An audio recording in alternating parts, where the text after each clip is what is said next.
Hello friends, Mariah here. It has been a while since I've done a reading vlog, and I apologize because I've been so sidetracked with everything that I haven't had a chance to really sit down and read and record while reading.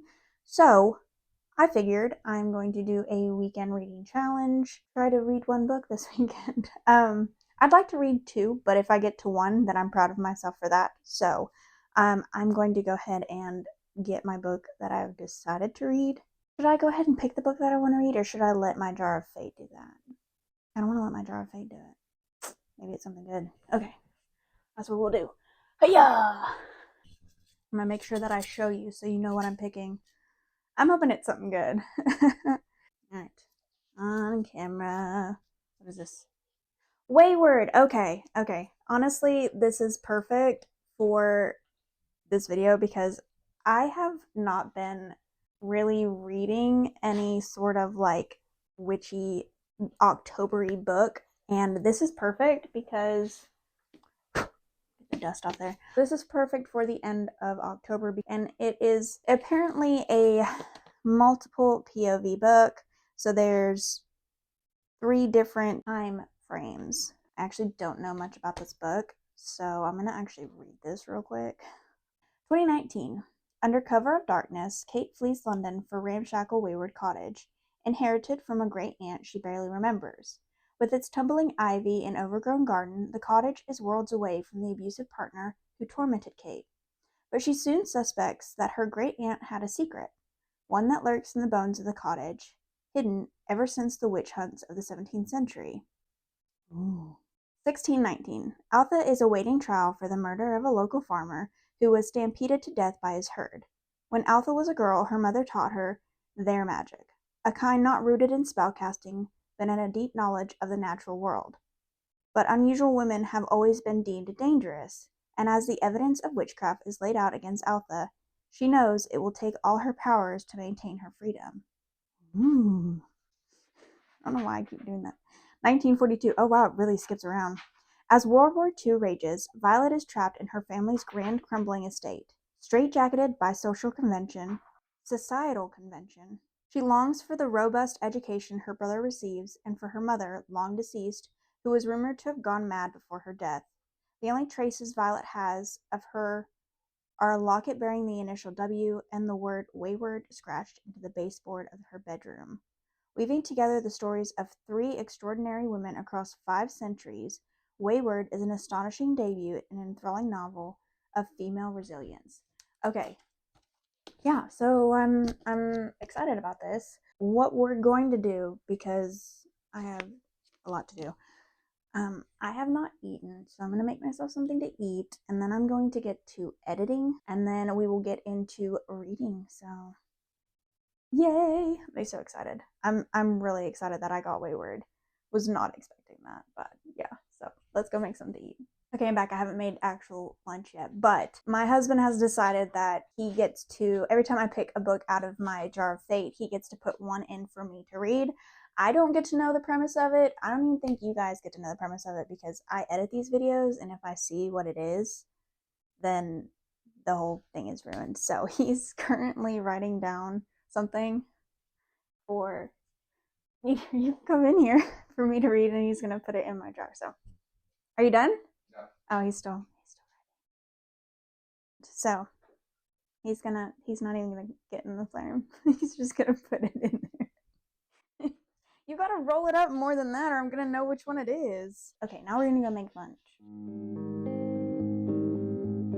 I'm gonna pause right here. I'm gonna run to the grocery store, and then I'm gonna come back, finish editing, and then we're gonna get to reading. I keep saying that, but we're probably gonna cook dinner and then feed Pax, and I'll have to update you guys on Pax. He's doing great. His eyes have finally opened. I have so many little scratch marks from him because he's finally got his teeth in, and his nails are super sharp. I will be back in a bit. Here's your guys' update for Pax. So he's a lot more active than he was when we first got him.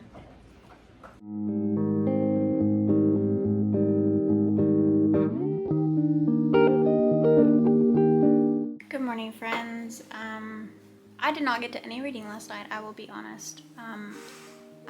I spent more time editing and I'm still not done. So I'm going to finish editing, get my stuff going, and then I'm going to do some sprints, some reading sprints, because I feel like that might actually help me in the long run by doing some reading sprints. Like I said, I'm hoping to finish this book this weekend, but that might not happen, but that's okay. We are allowed to take our time. Remember that reading is not a challenge unless you want it to be. Okay, I am going to go ahead and start some reading sprints. I'll get you on here. 10 minutes on the clock there.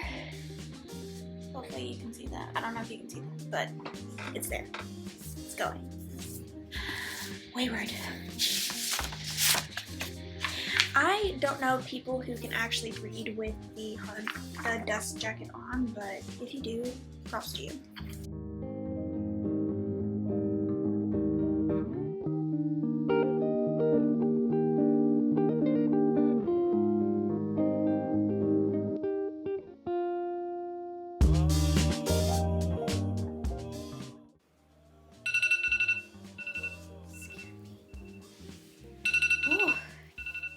Monday rolled around, and my best friend and I went to a Jesse McCartney concert, and oh my goodness, can this man move.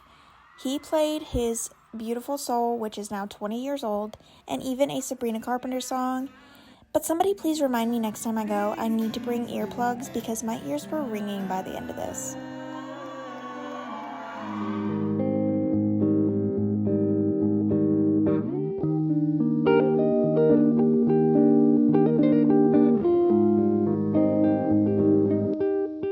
So I feel like I'm gonna have to preface this that this turned from a weekend reading challenge into just a weekly reading vlog.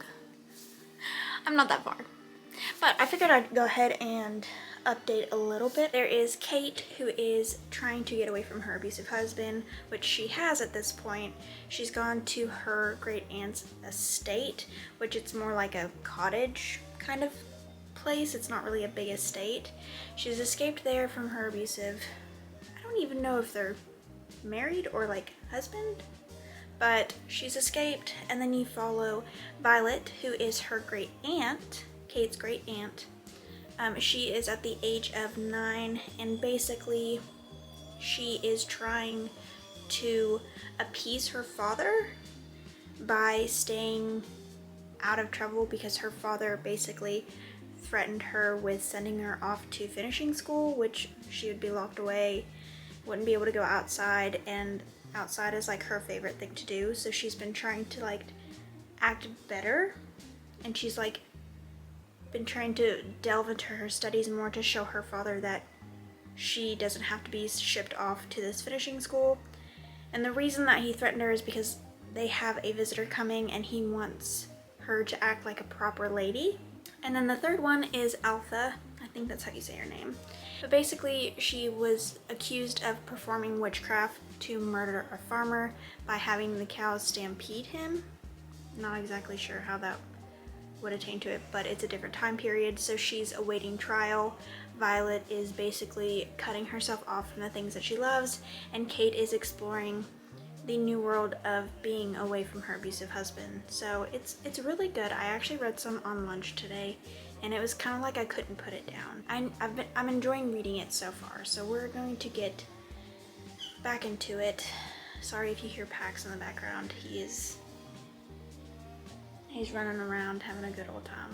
So we'll get into our reading sprint. I don't even know why I'm calling it a sprint. It's not really a reading sprint. We're just gonna read. So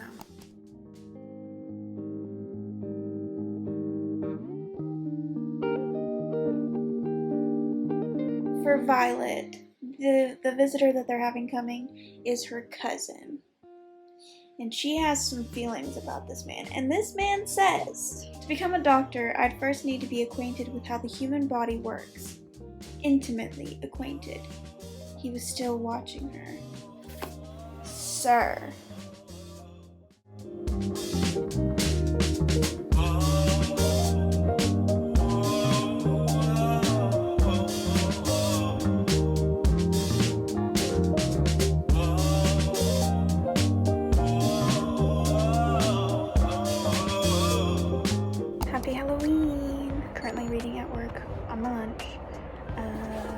pages am I in? 131 pages, and it's definitely gotten good.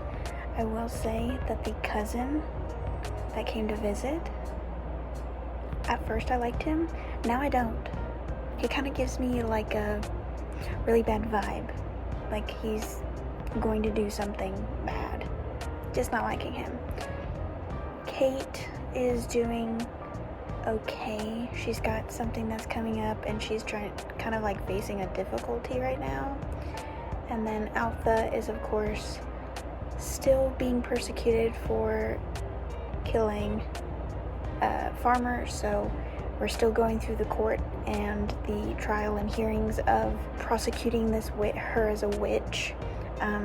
So there's a lot of things happening right now, and it's really good. Like, this book I feel is a good read.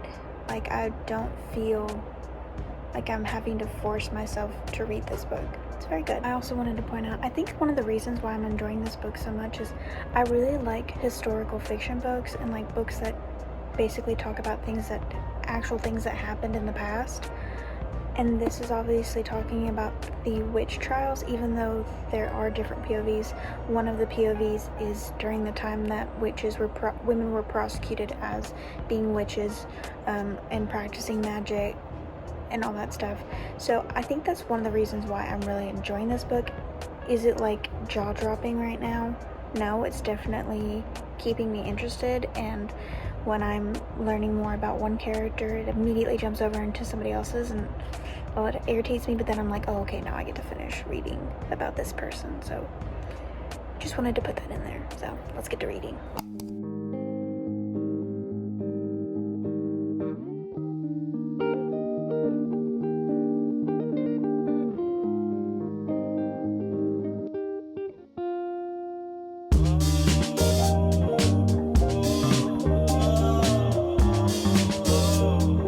Good morning, friends. We're on our way to Target, and we're gonna go to Lowe's, maybe Hobby Lobby, and then we're gonna go book shopping. I convinced him to go to the book section, and it wasn't even that hard. So that first Target was a bust. We didn't get what we came in for, but I got some books.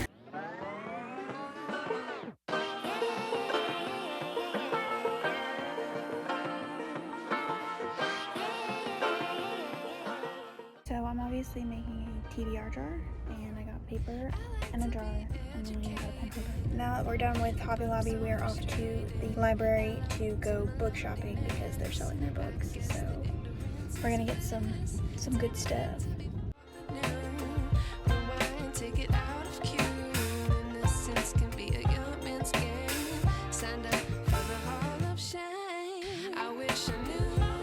Alright, so I didn't get to record as much in there because there's a lot of people in there and it was very awkward, but there wasn't very much to pick through. I got a couple. I found some cool sci-fi, and then maybe the second book in one of the already current books that I have. Got all these lovely stuff, so we're gonna, time is it? 10:17. Wow, we spent 17 minutes in there. Record time. I don't know, maybe go to Barnes.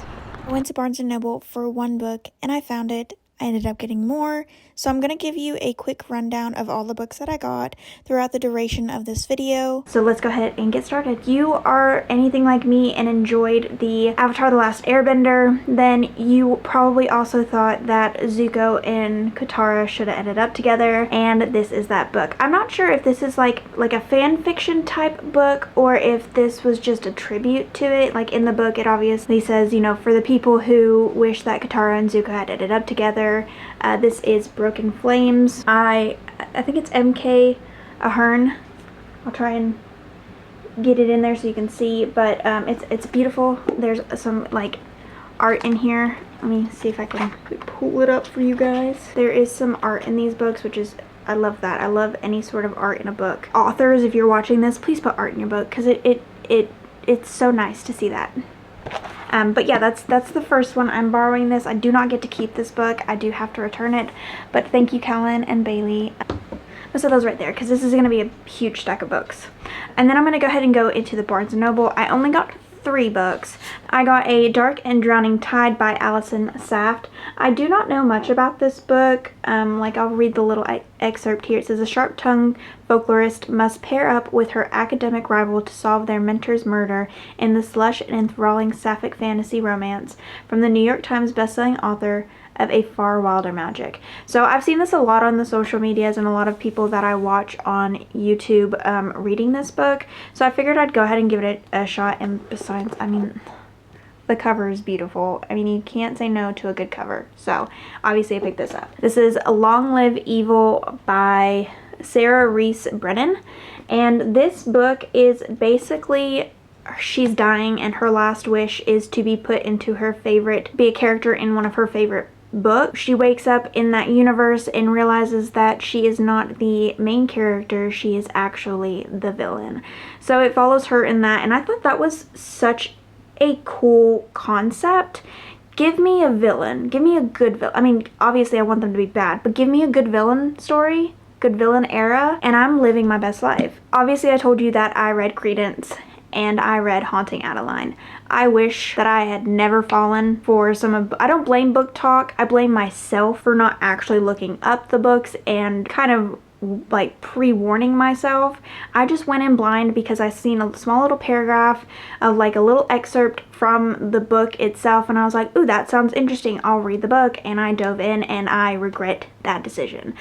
This is Lights Out by Navessa Allen. This is supposed to be a comedic dark romance. So yeah, I'm excited about this. I'll definitely tell you guys if it lives up to that hype of that comedic dark romance, but I don't know when I'll get to this. Next ones, I'm gonna go ahead and do the book of the month. I got 2 books. So the book that I added on to the book of the month was What the River Knows by Isabella Ibanez, and I have seen quite a few people read this and I've heard wonderful things about this book, and yeah, I'm going off of other people's reviews on this and I need to stop doing that. The second book, which was actually my November pick of the book of the month, was The Road of Bones. This is the Ashen series by Demi Winters, and this one, I think what got me was the fact that it was Norse, maybe Greek mythology. I'll read you this little, it says, let them think us lambs when truly we're wolves. I read the excerpt, it seemed very much like the perfect kind of fall book. Now these next books, obviously like I said, our local library had a book sale and these books were either $1 to $2 depending, but most of them except for one is hardback and these are in fairly good condition. The first one is Prime Deceptions by Valerie Valdez.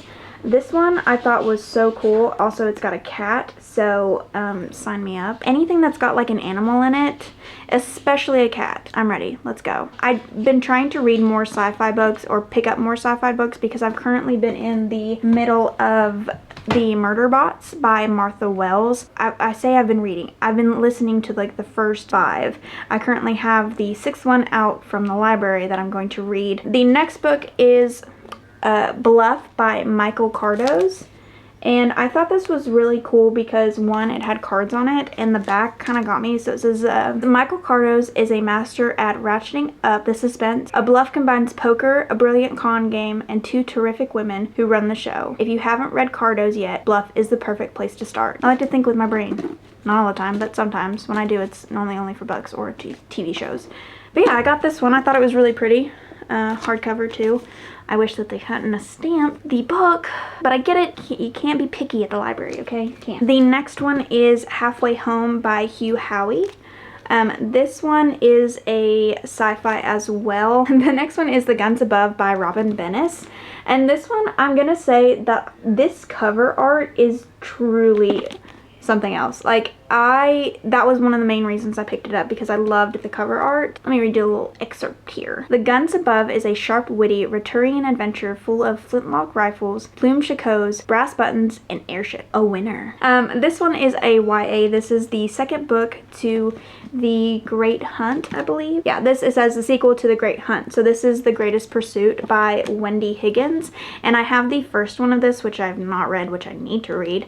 But I've seen the second one, and it was in hardback, and it was perfect because my first one is, and I try to keep the series within the same either hardback or paperback. So I got it. I don't even know what the series is about. The next one is Arabella of Mars by David Levine. This was another sci-fi. I believe this was a sci-fi YA. YA sci-fi? Sci-fi YA. Again, falling for that, you know, the cover art on that. It's beautiful. It made me think of Treasure Planet. So I picked it up, obviously. And then the last book that I have is The Glass Hotel by Emily St. John Mandel. Which I think this is a mystery. I believe so. I think this is a mystery thriller maybe. 13 books, which technically 12 that I'm keeping because the other one's borrowed from a friend. But that was my book, so I'll let you get back to the video. So I think I have about 50 pages left of Wayward, and then I will be done, and I will give you my update on it. Look at the camera. Hi.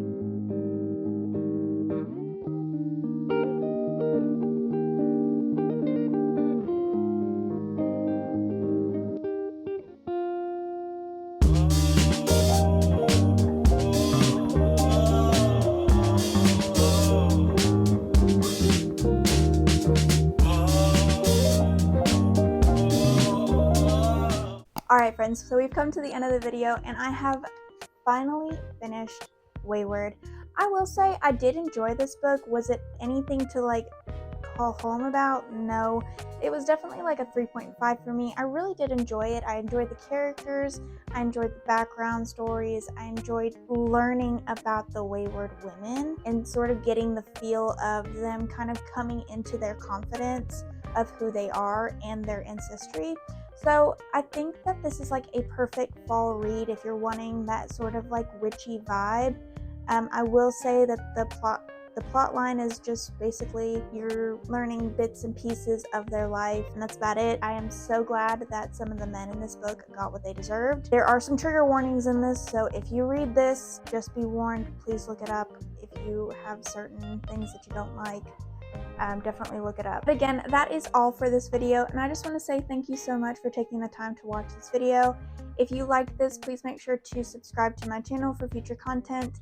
But until next time, friends, bye. He's trash. What? Let me...